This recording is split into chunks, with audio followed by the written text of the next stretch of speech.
The Soloist was meant to be released in fall 2008 as part of Oscar competition, but the studio lost confidence in the picture for mysterious reasons and pushed the release to spring 2009, and it wasn't considered for awards the next year either. However, this is a prime example that proves that the Academy lost their prestige and awards don't matter. It is not an award that makes a movie great, it is time and fan appreciation that makes the legacy of a picture.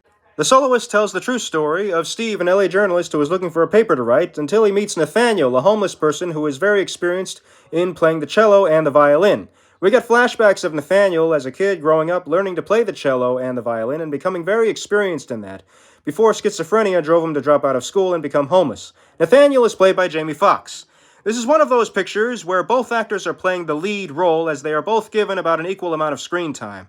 So it's not like one actor is the lead and one actor is the supporting role. In this case, they are both the lead. It was directed by Joe Wright, who previously directed Pride and Prejudice and Atonement. I used to say Atonement was his best picture, but now I think I might say The Soloist is his best picture. Robert Downey Jr. and Jamie Foxx have each won awards for other pictures, but I'll honestly say that their performances in The Soloist are their best. As Steve continues writing his stories for the paper, he develops a strong friendship with Nathaniel.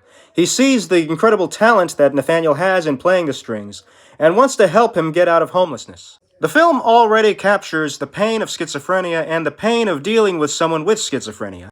The movie perfectly presents the problem of homelessness. Unfortunately, upon the movie's release, because it was pushed away from its original release date and pushed away from award consideration, a lot of moviegoers were quick to call it an Oscar-wannabe.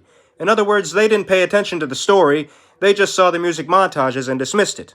Even my film school friends who had an anti-Joe Wright attitude for some reason just said prepare to be disappointed, when there was nothing in the picture to be disappointed in. The movie powerfully presents the theme of friendship through Steve and through Nathaniel, as Steve continues to try to help Nathaniel and keeps running into problems along the way. But the two of them learn to just have love for each other through it all. The movie also presents the setbacks that go with sharing God's word and praying with others who don't want to hear anything related to God. And it serves as a reminder for us to pray for those who don't want to know anything about God, to have that curiosity to reach out to God when God reaches out to them. The Soloist has made a following since then. Psychology classes use the movie to study schizophrenia. The movie has led to changes in the problem of homelessness, changes that are happening slowly but in the right direction, and the version of the famous cello suite by Bach performed in this picture has been used in commercials. I believe The Soloist still deserves more recognition today, as it has been very helpful to me, and I believe the movie can be very helpful to others. For those of you dealing with loneliness and sad times right now, this is a story that can move through you and get you in a more proper mood to keep moving and keep serving in the right places.